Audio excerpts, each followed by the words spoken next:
I appreciate the background. Of course, of importance here is that, and why I'm here is because I'm a commissioner and former chair of the U.S. Commission on International Religious Freedom, and I appreciate the opportunity and to the many who have co-sponsored today's briefing, the opportunity from Indian American Muslim Council and many others to be able to speak about the report and what it is that we documented and recommended to the U.S. government, which as Safa spoke about, is that for the third year in a row, we recommended that India be designated a country of particular concern for systematic, ongoing, and egregious violations of religious freedom. I want to talk about sort of what are the underlying reasons for that recommendation, and I think we can talk about them in sort of three different categories. Certainly, one of the first and most pressing in 2021 is the ways in which there were laws that were used to silence critical voices, and that's not only voices of religious communities around India, but also those who are advocating for religious communities around India and or supporting those communities. And so the ways in which that was happening are under a few different laws, and the laws and the ways in which they're being implemented. These laws have been around for a long time, but the ways that they're being implemented right now are part of the systematic way in which we're concerned about what's happening in India. And so the Unlawful Activities Prevention Act and sedition law are ways in which there have been many who have been detained, who have been threatened with complaints, formal complaints, who have been harassed because of the ways in which they've spoken out or documented violence, hate, the intimidation, fear that is going on in religious communities. And then we've seen the same thing happen for those who are part of those religious communities, where these laws are being used to really intimidate and create a different kind of climate for those who are trying to essentially just go about their everyday living in India right now. And so that's one of the places that we have certainly seen an uptick. Would be an understatement in terms of the ways in which those laws are being used. And as well, the Foreign Contributions Regulations Act, and that is an act again that has been around. There were amendments made to it last year, or in 2020. But in some ways, what's happening with FCRA is the way in which it also has been used to cut off support and funding to at the end of 2021, 6,000 organizations. A number of those organizations are ones that work in and support religious minority communities. There are also organizations that are themselves just trying to provide basic services, and to have a situation in which their lifeline is being cut off and or questioned for a whole, we don't know why it is that these 6,000 organizations were targeted under the FCRA. But for example, human rights organizations like Oxfam and I think probably the most prominent example, Missionaries of Charity, was denied a license after outcry, ended up getting that license renewed under the FCRA. But we see the ways in which that played out for, particularly during the time of COVID, for so many ways in which people are trying to support, organizations that are in communities, Christian communities, Muslim communities, Sikh communities, and many other Dalit communities who are trying to support those communities and their ability to thrive. So that's one way. The second way, which has been the focus of some of our reports in the last couple of years, is the way in which the government and is not only engaging in, but one of the ways in which we determine whether or not a country is engaging in systematic, ongoing, egregious violations is not only if they're engaging in, but they're tolerating those kinds of violations. And so one of the other areas in which we're seeing this is this move towards India being seen in this vision of an overtly Hindu state, and the ways in which other communities are being communities within India, not others, but are being othered by the government, and so we see that in a couple of different ways. We've seen it with the Citizenship Amendment Act and this questioning of the citizenship of those who have resided within India for decades, and the suggestion that those who are non-Hindu, their citizenship is in question. That is being done, in Assam, and continues. And one of the things that we document in our report is the ways in which those harms have reverberated for those whose citizenship and right to belong within India have been questioned. It has allowed, and I'll talk about this in a moment, for people to believe that those who are part of non-Hindu communities or Dalit communities, that they somehow have open season in terms of violence or targeting of those communities.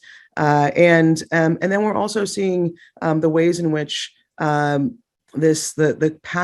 continued passage at the state level of anti-conversion laws, which in and of themselves may look as if they are treating everyone equally, but the ways in which they are being used, in particular public notice requirements that say if someone is getting married, that there's a notice of that. If they are marrying across religion, that it too has suggested that the very idea that someone would convert to a different religion is something that should be treated as a security threat, as something that that is a target for the government, but it's also been a target for violence as well. And so the proliferation of anti-conversion laws that are broader and broader in terms of what it is that they prohibit and the ways in which they're creating this feeling and this energy that those who may even consider converting to a different religion, that they should be stopped from doing so, and that in doing so they are somehow engaging in dangerous or prohibited behavior. That is another way in which there is a very different kind of environment being created within India. And the last place, which is what is being facilitated by the laws and the way in which they're being implemented, is certainly the kind of violence that we're seeing around India, and that means the attacks on places of worship, the suggestion, and let me just go back for one moment. Part of what we're seeing under this idea that conversion is a problem in and of itself is that there are reports of in Karnataka, for example, of officials going door to door and checking whether people have converted, which is something that has come from is a tactic and a process that has been used in authoritarian regimes in the past to great danger and violence. And so we're seeing that kind of so again, this environment that we're in is creating a situation in which there is a prolific amount of violence going on around India that is targeting and focused on mob violence, but also violence that is being tolerated, engaged in by officials at different levels, that is being perpetrated around India, and particularly again against Muslims, Christians, and other religious communities, and that violence and this idea of the ways in which hate is proliferating is again what underlies the reason why we made the recommendation that we did, and so. This is different. It is building. It's different than it has been in years past, but it's building in ways that are certainly of concern, i.e., that anyone who is trying to speak out about what is happening within the country, who is trying to advocate, who is trying to protect, who is trying to ensure that that the communities can live freely and be safe when those communities are non-Hindu communities. The way in which that's playing out across India, not just in some of a few states, is of grave concern to USCIRF, and very much the reason why we once again had to make the recommendation that we did. So I'll stop there. I'm very excited to hear from others of the panelists and appreciate the opportunity to talk about the report. I will direct the first question to Anurima. The US Department of State, as we've heard, has twice refused to accept the CPC recommendation for India. What hopes do you have for this year's recommendation? I mean, we don't know how the State Department or the administration is going to take the recommendation. Certainly, one of the things that's really important about having USCIRF is that we can focus our what we're documenting and what our recommendation is on what's happening with regards to religious freedom and religious communities, and don't have to take account of I think the many different factors. And I know there's some questions that have come up about what it is that the United States government may be considering when it's taking account of these recommendations. Obviously, they consider many different factors, including what's going on in the region, and the politics and the economic factors as well. And so we don't know how that will play out, but certainly on the religious freedom end, part of the continuing goal for USCIRF is to make the recommendations to be very clear about why it is that those recommendations are being made, and to do so not only to the administration but also to Congress. And we've seen certainly some of the ways in which members of Congress and those who are here at this congressional briefing have reflected on what it is that is going on within the country. So yes, we don't know what our job is to make the recommendation and to hope that that there's a documentation from a U.S. government body of what's going on in the country. Thank And you so let me just answer one part, Ajit. Let me just respond to one part of the recommendations you made. There is a way in which we will talk about entities of particular concern, but just one part of that definition, which is important to understand, is that it is those who have some degree of ownership over territory, right? So that's why you don't see a lot of groups around the world who have been engaging in violence around towards religious communities be designated as EPCs. And so I don't want to suggest that that isn't something that we spend a lot of time on, but there needs to be some ownership of territory that goes along with that. Thank you so much for the clarification and for your answer. As a follow-up, and I'll open this question up to other panelists as well after, but how do people living in the United States in particular call out the United States government and their local representatives to kind of show like, hey, there's kind of a double standard here with how India is being treated as a very important partner of the United States, while at the same time devolving so rapidly into this authoritarian style of rule? And how do people such as common citizens of the United States, how do we impact that change?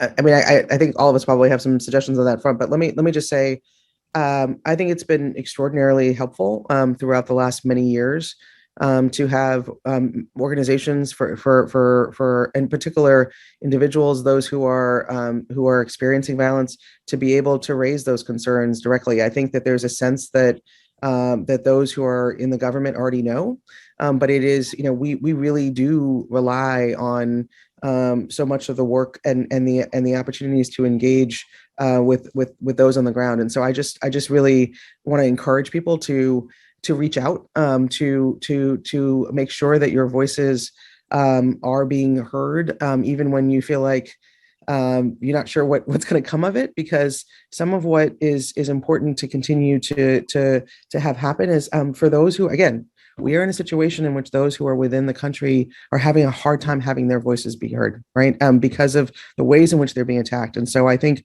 one of the really important roles that all of us have is to be pathways for documentation and for record of what is taking place. And that is not only geared towards governments, but it's also geared towards making sure that there is an acknowledgement of the ways in which the lives, the humanity, the dignity of people are being attacked. And so I would just I think it's really important for all of us to use our voice, and to do so in a way certainly that cuts through a lot of the misinformation and disinformation, and to make sure that what you're sharing is in fact occurring. But there is so much that is occurring that I think there's a lot for us to be able to put out to the world, and we should continue to do that.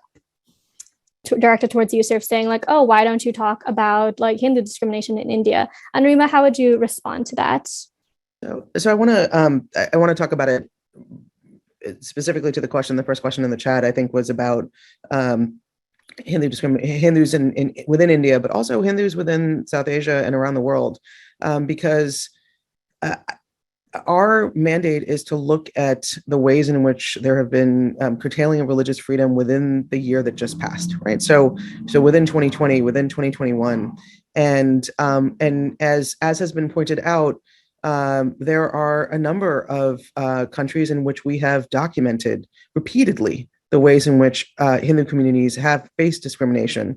And they are countries that are on the list of countries of particular concern, including Pakistan for many, many years.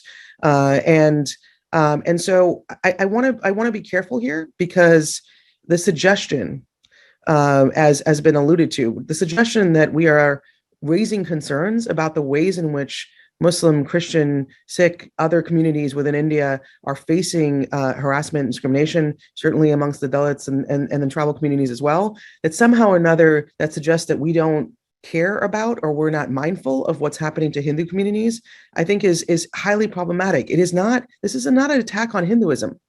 It is not.